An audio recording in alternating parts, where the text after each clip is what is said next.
Hello, my name is Teresa and I go to Palo Alto High School. So I chose to make the interactive pet planter, which I made because, I like biology and I liked how this, kind of connects with that because it's a planter and it grows a plant. And I also like the sleek design of the product. You can see it's very beveled, it has a lot of curves. It just looks really nice. So this is the product that I have so far. There's nothing coded on it at this point in the milestone, so there's not really much to show in that instance. However, you can see that these parts are all assembled together because they're 3D printed and they had to be assembled from separate parts. This is the body, and there's a screen on the front.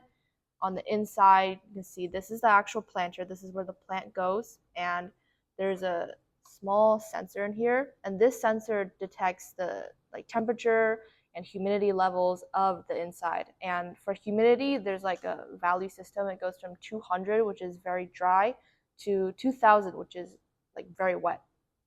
Now, essentially what we have here are two components, the two main components. You have the Pi portal, which is like behind this screen. It has all the processing power and the sensor. And they communicate via I2C protocol, which is a system of communication. So there's kind of like a master slave architecture where this like Pi portal is the master, this one is the slave, and what happens is that they communicate through two wires. There's the SDA, which is the serial data, and the SCL, which is the serial clock. And the clock is there because there's only like one bit sent at a time through the wire, so it needs to be synchronized with the SDA to make sure that the data is sent properly.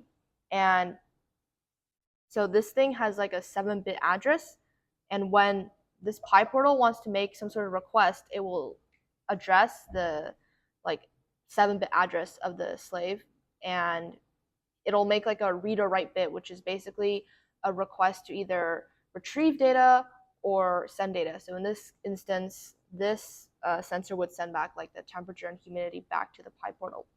And then afterwards, the data is continuously sent in 8-bit data frames, and each time the data is sent, there's like a acknowledgement message that acknowledges that the data has been received properly. Now, in terms of challenges, there are a lot, despite this being a very simple milestone. For one, the 3D printed parts didn't assemble properly. You can see that this body is orange because originally it was the same shiny color as the other parts, but unfortunately, because it was warped, it had to be replaced. And you can also see here that the holes are, they were originally too small. This is a USB-C port and this is a micro SD card slot. And these holes are too small, so they had to be enlarged with a Dremel. Other than that, overall, they were a little bit finicky to assemble, but I think the next step in this project would be to connect this Pi portal to the internet via cable, so like from here to the computer, and that way we can visualize the data. So yeah, I'm excited to continue the project.